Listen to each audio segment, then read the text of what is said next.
It's electric. It's electric. It's electric.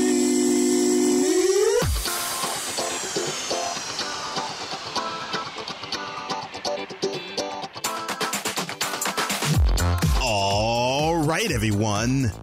Welcome to It's Electric. It's electric. It's electric. It's electric. With your host, Afeez Kay.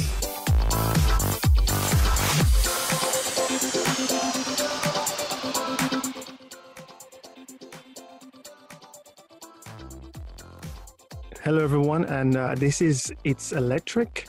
I'm your host, Afeez Kay. For today's show, we have Scott Doucet from Canada who wants to know about electric cars. Scott, how are you? Oh, I'm great, man. Thank you so much for having me on the show. No worries. So excited. So excited.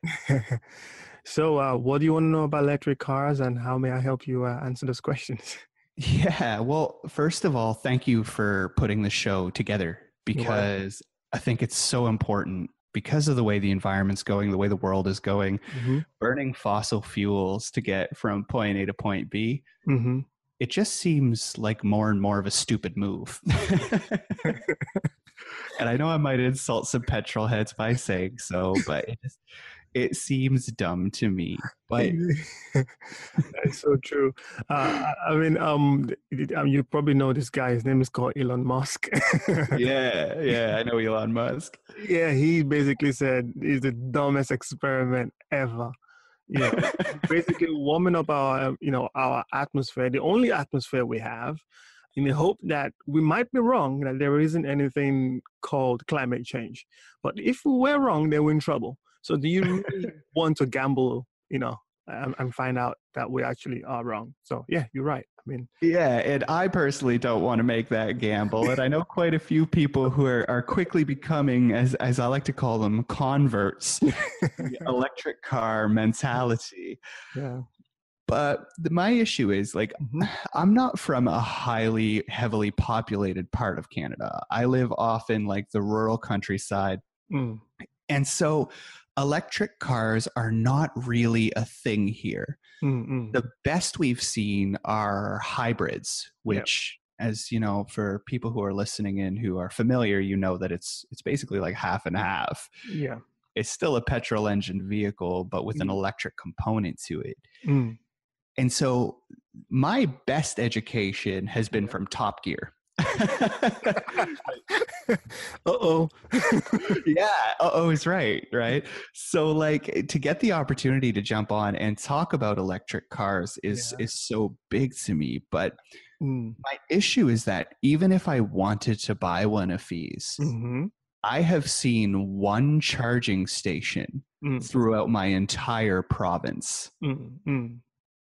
And it is 3 hours north of me. Wow, 3 hours? So 3 hours north of where I live right now, and that's the only one I've seen. So I guess my question is more, what in a place where the infrastructure is lacking? Yes.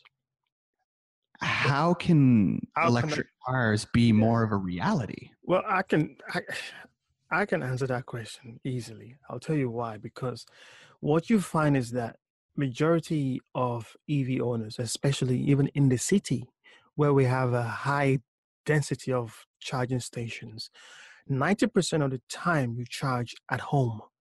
Believe it or not. Yes. I have a BMW i3, and I can even go as high as saying 95% of the time I charge my i3 at home. This is because, as you know, on average, you probably don't do more than 50 miles, 60 miles a day. An average EV now, electric vehicle, that's what that EV means, electric vehicle, or electric cars in this case, have about 125 miles of range. So you probably find that you probably don't even need the infrastructure to start enjoying the benefit of having an electric car. So yes, the infrastructure needs to be there for long distance, of course, but you find that in most cases, if you live in a place even in London, where I'm from, in a suburban area, you find that most houses have two cars. one for long range and one for within the city, where if you just want to do some quick shopping or you want to pop down to your friend's house, maybe, take the kids to school. You don't need more than 40, 50 miles. And electric cars now can do twice, probably even three times more for a reasonable price. So if you take that out of the way, another advantage of having an electric car is the price of the cars are, yes, they might seem a little bit expensive to get at first, but if you can get a good secondhand, what you eventually find out that the cost of ownership is considerably lower than having a normal internal combustion engine car. So what exactly? I mean, well, I'm not sure how much fuel is where you are in Canada, but I'm definitely sure that the price of electricity is a lot lower than than your fuel. It is. Truthfully, it is. Exactly. Yeah, Yeah. So in terms of the infrastructure, yes, the infrastructure needs to be in place. But believe it or not, 95% of my time charging my car is at home. Yeah, that clears it up a bit. And now that, of course, leads me to a multitude of questions. And I know we've only got a limited time, so I'll try to keep it short, or I'll come back for another episode in the future because, you have no idea how excited I am to talk about this stuff. So, obviously, the electric car you charge at home, the internal combustion engine as it is right now is more beneficial for long distances. It's, well, maybe not so much, but just because of the infrastructure issue, it is at the moment where I'm from. Where you're from, yes. My question, I guess, now is why didn't hybrids catch on better than they did? Because in theory, they're almost the best of both worlds, but in actual practicality, it almost appears to be like a half measure on each side. Yes. Okay, so let me just explain something to you. So I used to be in a camp of people that used to say, well, you either go full electric or you go home. And I start to realize that, and this is after speaking to a lot of people, that not everybody knows about the full advantages of going full electric. Should I say, the advantage of going full electric. And for some people, they just need that additional assurance to know that, oh, if I run out of charge, because everyone always think that electric cars are similar to their mobile phones. Now that, in terms of the mobile phone battery, and that's not the case. The batteries in electric cars are far, far, far more denser than the batteries you get on your phone. And so for me, having a hybrid is a stopgap. And it's something that I'm beginning to see the benefit of it and to try to promote, to say, hey, listen, you know what, if you don't feel that you're comfortable going full electric because you have what is referred to as range anxiety, because you feel that you might run out of electric charge somewhere in the middle of nowhere because there is no infrastructure to support you, then yes, at least go the hybrid way. Because some of these hybrid cars do have, driving range of full electric or full electric only of about 30 miles to 35 miles, which in some cases, 90% of the time is enough to get you around town, go to, go to the post office and do your shopping. So having some electric than having no electric, I will still always go for having some electric. Now, so that's the advantage. The disadvantage of having a hybrid is the fact that you are basically carrying around a lump of battery with your heavy battery, which makes the fuel consumption, if you then switch to using your internal combustion engine, far greater than just going full internal combustion engine. Because yes, you get 30 miles of electric, but once that charge finishes, you're basically less fuel economical. You're driving around a car that is just using more fuel. So that's one. What you then have is, because you have two powertrains, which means that you now have twice the amount of things that can go wrong in your car. Oh, snap. Yeah. I never even thought of that, honestly. Yeah, seriously. I mean, it's complicated enough having a normal engine in your car with, thousands of moving parts. And then you then have another drivetrain added to that. It just means that there's two things that can definitely go wrong. So which reduces, the reliability of your car. And most people rely on their cars to get to places every day. That is why I will eventually push people towards full electric. However, if they don't feel comfortable, and in your case, where you live in a place where the infrastructure is not there, and people are scared of range, and they feel that you might run out of battery power, then yeah, I'll go for plug-in electric vehicle for now. But that's because you are where you are. Yeah, of course. Yes. Yeah. So now when I think battery, Mm-hmm. and I get anxiety just because, like, I live in Canada, and when I think Canada, it's freezing cold here, like 6 months of the year. Yeah. How does cold impact the electric car battery as opposed to like the standard batteries that we're used to seeing cold completely destroy? Yeah. Okay. So that's a good question. So I just came back from a holiday in Austria, in a village called Alpbach. That's Alpbach, if you want to look that up. And at the top of, I was skiing down, and I know that I definitely had 25% left charge on my iPhone. By the time we got to the top of the mountain, my phone just died. So, batteries normally work better at the optimum temperature, which is between 15 degrees centigrade and 25 degrees centigrade, about 25 to maybe about 30 degrees centigrade. So the funny thing was, when I was actually there, I saw 3 Teslas. I saw a Tesla Model X and 2 S's. So you can have, yeah, but how Teslas negate this issue with cold weather affecting the batteries. Now, this is our lithium-ion batteries, by the way. So we need to be what's out by you. So cold weather does affect lithium-ion batteries. There's no getting away from that. It's just the way it is. That's just the nature of the beast.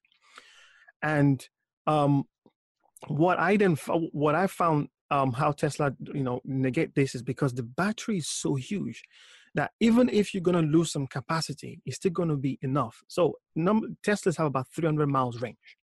So even if you're to lose about 10%, 20%, you will still have a good amount, about 250, 260, maybe a little bit less than maybe 240 miles, which is still enough for you That's plenty, yeah. Yeah, that's plenty. So basically, they just put a huge battery in there and they say, hey, you know what? Even you're going to lose some. You're going to lose some, but you're still going to have plenty left for you to do what you still want to do. So yes, cold weather and extreme hot weather affects lithium-ion batteries.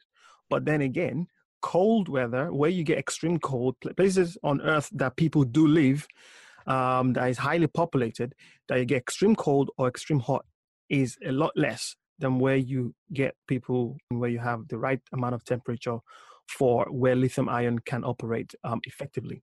So yes, it's not yet for everyone that live everywhere in the world. In some places you still need to use petrol to get around, because obviously the freezing temperature for petrol is a lot lower than lithium ion battery. But that is not to say that 80 to 85%, if we want to, 80-85% of the world population cannot start switching to a form of electrification, which will reduce enormously our dependency on fossil fuel, and also reduce our, and reduce pollution in our cities, especially in our cities. I love that you brought that up, because one of the things, I don't know if I was reading it or if it was something that I heard, or perhaps you even told me, but you were mentioning that governments are starting to look at the potential of having emission-free zones within their cities. And I think personally that's brilliant. Yeah. But I'm curious to see how it plays out. And obviously that wouldn't be a thing if not for the electric car movement that's occurring. Yeah, definitely. I think here in London, there's something called the ultra low emission zone that is going to be introduced in phases. And it's needed because at least, and this is, I believe the figures were 9,000 premature deaths each year as a result of air pollution in the city of London. People are dying and their lives have been shortened as a result of air pollution. this is now life-threatening up to a point that people are losing families and friends as a result of that. And this zone is something that just has had to be introduced. And electric cars are well placed to be able to take advantage of this and say, hey, listen, we do not, yeah, I mean, there is, there's always going to be a degree of CO2 emission, even while creating the cars themselves. I mean, everything that's produced do have a carbon footprint. But for these ultra low emission zones, yeah, electric cars are perfect for taking advantage of that. And I am a big believer that without electric cars, I'm sure the government wouldn't have pushed so aggressively to start introducing this. And it's not just in London, by the way. It's, places like even Paris as well are now, bringing this in to try to reduce pollution within the cities. And even Paris have gone, if I remember, Paris have actually gone one step further and introduced a no car day.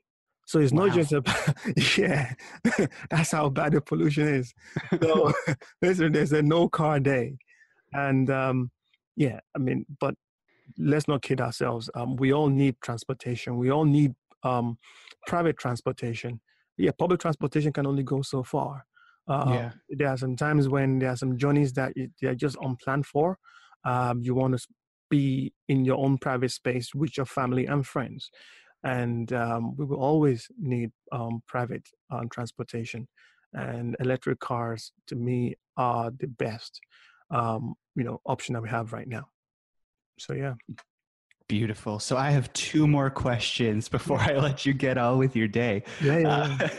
And one is like, I think, like here in Canada where I live, I've seen days go as low as minus 40 degrees Celsius. Mm. And of course, that is going to, that does things to a petrol engine car. It's going to do things to a battery powered car, obviously. But my issue with a petrol engine car is like, once that car is done, it's done. It can be scrapped and used for parts and everything. But what about when an electric car has seen its years, you've had it for a while, you've finally like driven the life clean out of it. What does an electric car look like in the afterlife? That's a good question. So I get asked this particular question a lot as well. Now, when an electric car's battery has lost capacity up to the point where it's maybe about 40%, which is quite considerable amount for especially the kind of electric cars that is affordable right now. So if you were to have an electric car with 120 to maybe 100 miles, losing 40% is what you only have about 60 miles left. There is still what I refer to as a second life for those batteries. Now, these batteries can be taken out of the car, they can be repurposed, and they can be used as backup in situations.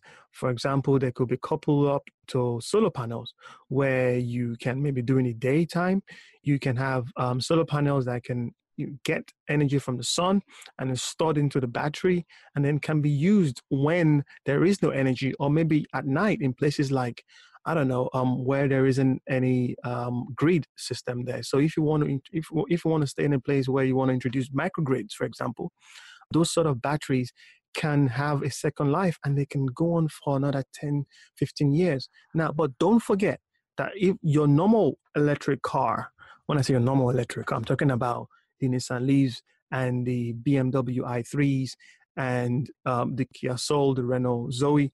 These cars will last you for, I'm saying, about 10, 15 years in terms of usage. And don't forget that electric cars have less moving parts. So a normal internal combustion engine cars might last for about 10 years before you need to replace it and things start falling off. Electric cars have less moving parts, so there's less things to fall off. So they should even last longer. The battery itself will last about 10 to 15 years if used properly. And obviously you don't drive around in extremely cold weather and in extremely hot weather, which will definitely affect the degradation of the battery. But if you take care of the battery, it will last for much longer. But even after 10 years of usage, you can still repurpose this battery and use them as backup solutions for off-grid electricity. And in, places where there is no grid, as I said, this is a viable option for storing energy for another 10 more years. And after that 10 more years, you can still recycle the components and raw materials of those batteries. 90% of those materials can be recycled, like nickel, like cobalt. They can still be recycled and used for other things. You can't really say that about petrol. Once you burnt it, it's burnt. It's gone. Yeah, exactly. So yeah, this is a very important message that I would like to just get out there and just let people know that there are other benefits to electric cars than just buying it for now and that's it. Electric cars have multiple purposes after the viable usage of it, or I should say the battery, being used as a mode of transportation. For example, the Nissan Leaf have this car to grid system. The car to grid system, even the normal Nissan Leaf, in situations where there is loss of power, you can actually use the energy in your car to power your house.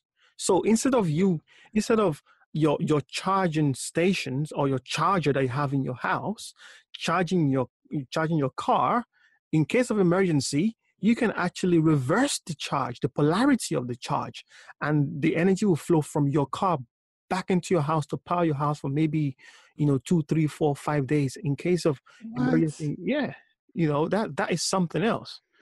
And that's crazy. Yeah. And exactly. like here, we do have power outages. Like storms will knock our power out multiple days. Yeah, and that's when you can use that.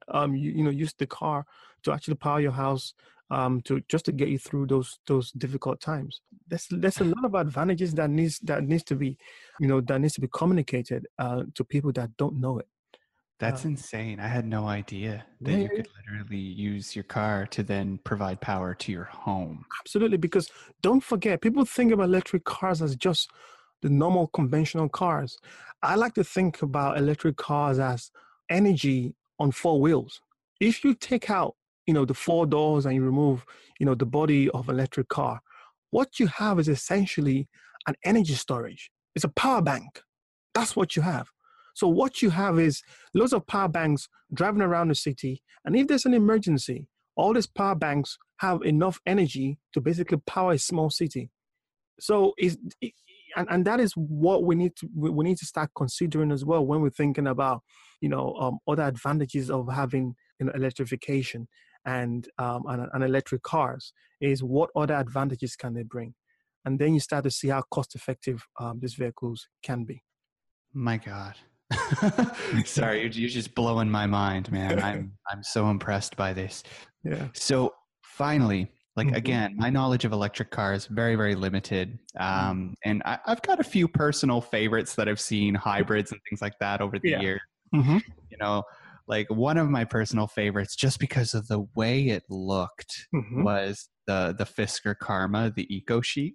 Yeah, they had even the little leaf in fossilized within the dash. And like at the time, I was listening to the guys on Top Gear just talk about how mind blowing this car was, and this was a while ago, like a long time ago. Yeah. Now out comes Tesla, and although I've never seen one in person. And you haven't?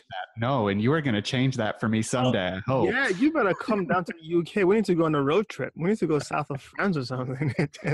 Beautiful. I would love to, man. I'm going to hold you to that. You just said that publicly on the air. Yes, you can hold me. You can definitely hold it to me right now. I mean, we would definitely, when you come down to the UK, we'd go on a road trip. And I would, yeah. Beautiful. So my final question is, what is it about the Tesla that makes it so superior to the other vehicles that have come before it? Good question. Okay, so when I think about Tesla, I don't think about Tesla as a car company. I think about Tesla as a clean tech company. And it's a company that has obviously sat down and thought about vertical integration of not just electric cars, but also of the infrastructure and also of the energy storage. right?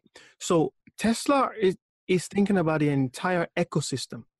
Now, you essentially, I mean, the first question that one of the first questions they asked me was, well, I don't have an infrastructure, so it's quite hard for you to adopt electric cars. Tesla has definitely, they've looked at this problem and just thought, well, we need to build out a supercharger. When you think about Tesla, the main advantage that Tesla, the main one above everything else, there is the way the car looks, there's there's over-the-air updates as well. They're beautiful. Yeah, obviously they're beautiful, but it's the supercharging network. The supercharging network is a game changer. Is the complete paradigm shift. Is what allowed Tesla to be Tesla. I'll give an example. So I go on a few road trips twice or sometimes 3 times a year with one of my other projects. And we did a 6,500 kilometers road trip around Europe where about 3 of us, 3 Teslas and a Renault Zoe. We drove from London through France all the way to Spain. And then from Spain, we drove to Turin. From Turin in Italy, we drove past Slovenia and then Croatia all the way to Germany, back to France and Paris, and then back to London. That's over 6,000 kilometers. And that wouldn't have been possible without the supercharger network. Now, the supercharger network allows that freedom. And I think that's why Tesla is so popular. All right.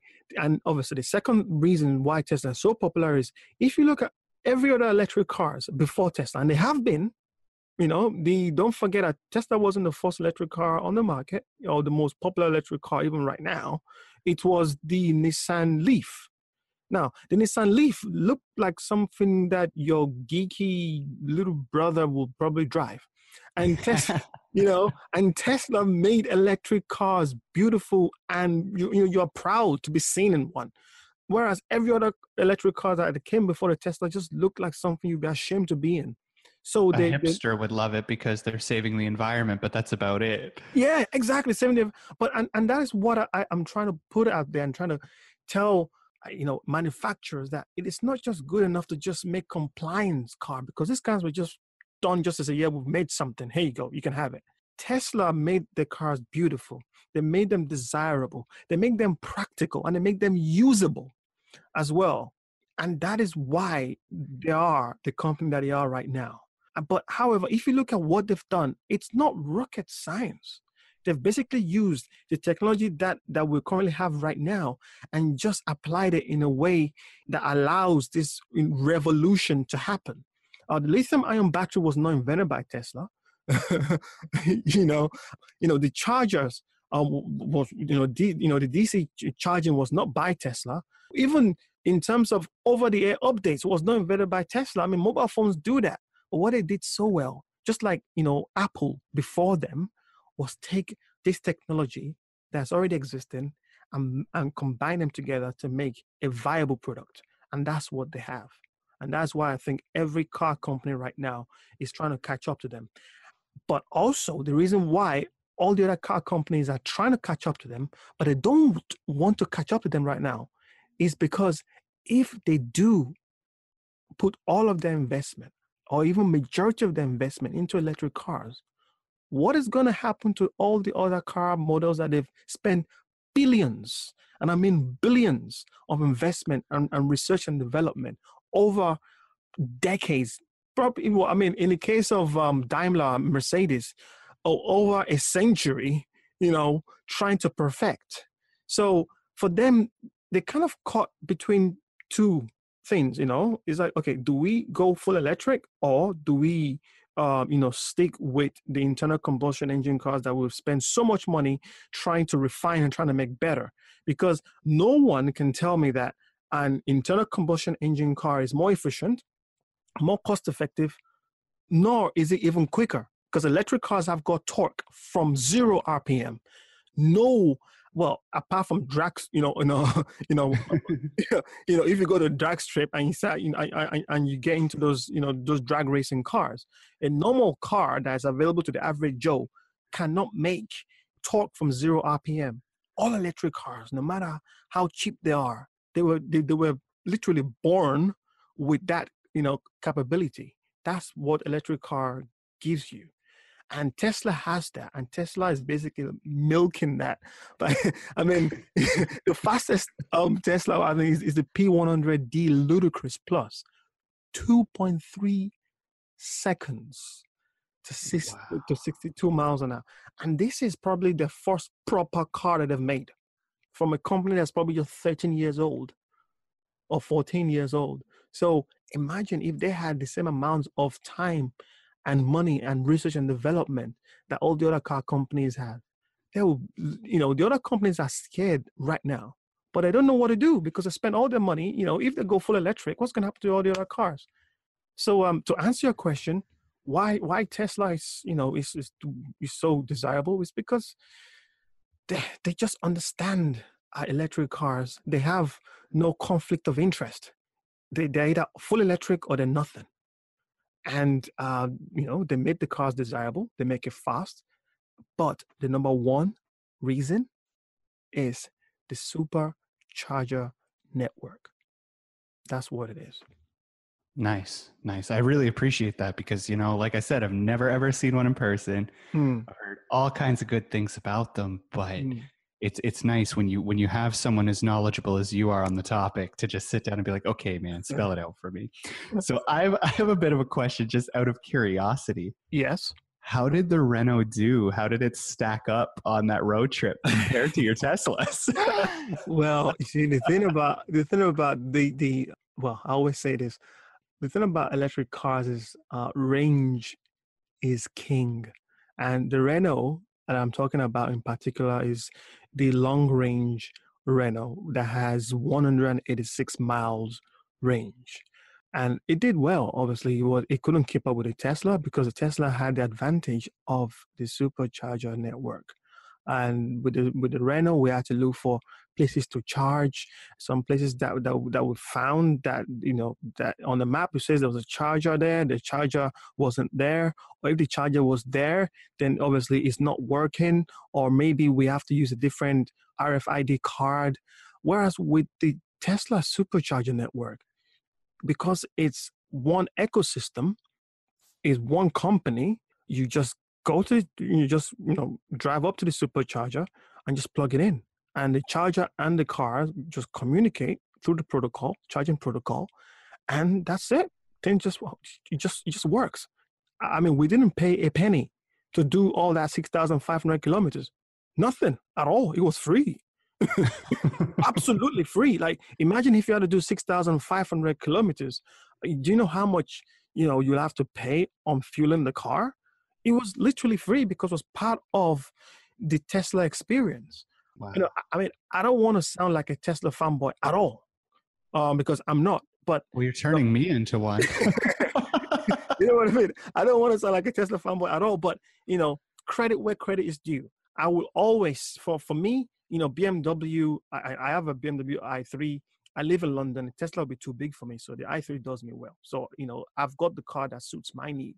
But if you're to look at a company that are serious about actually pushing electrification, that it is a company that care about the environment and they know what they want and they're going for it, then yeah, Tesla is that company, and that is why I think people actually respect the company, but also the brand as well. And I mean, Elon Musk is someone that I also admire as well.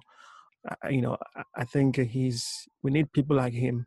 I'm not saying it's perfect. Obviously, he does promise things sometimes, and he doesn't deliver on time. But at least he's doing something, and he needs to be praised for that. Absolutely. He's not perfect, but we need more people like him. And apart from the supercharger network, I think Elon is also a differentiator.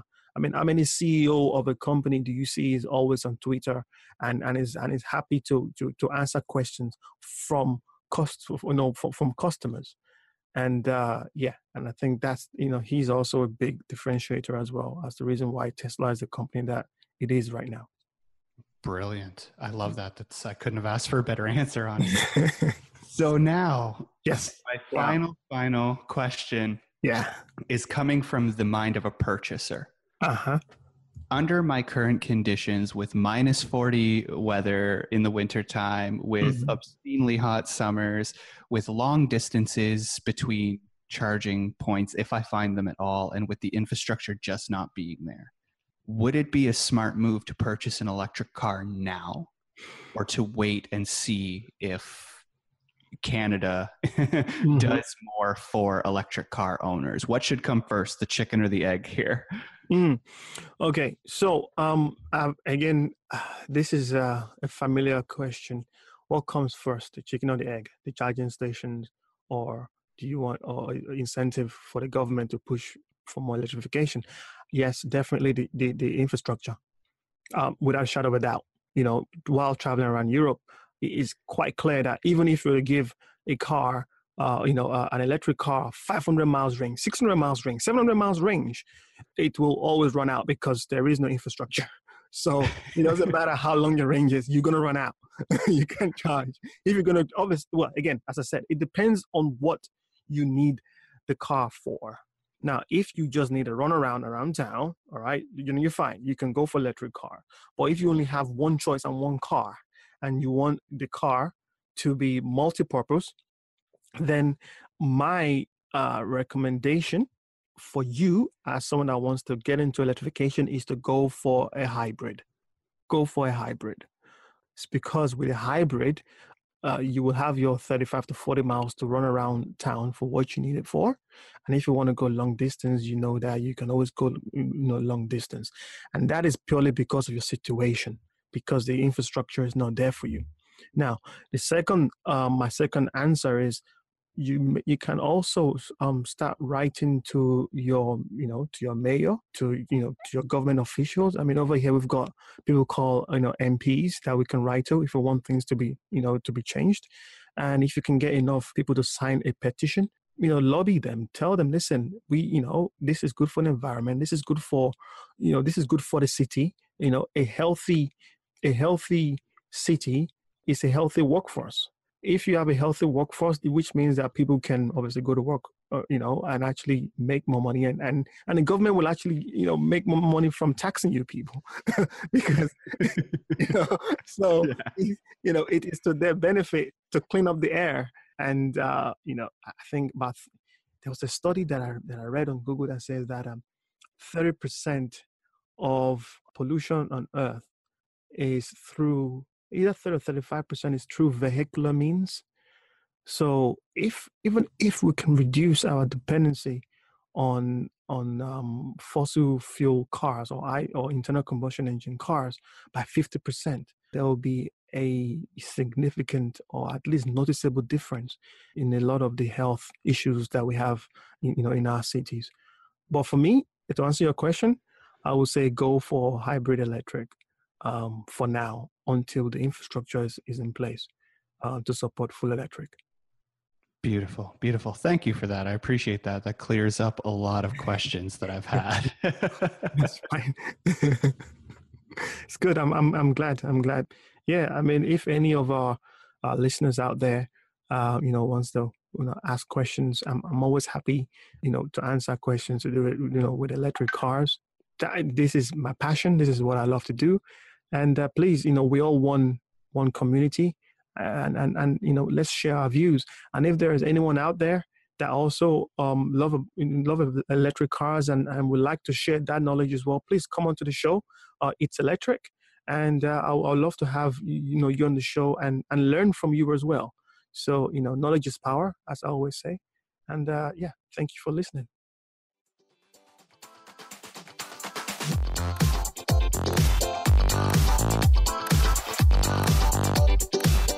Thank you for tuning into It's Electric. But if you like what you heard, go on to Apple Podcasts. Give that 5-star review to Afeez and let him know you love his show. Also, do Afeez a solid by going to teslarentals.co.uk to test out an electric car. That's teslarentals.co.uk. And for more on It's Electric, you can also look on itselectric.co. That's itselectric.co. After all, it's electric. It's electric. It's electric.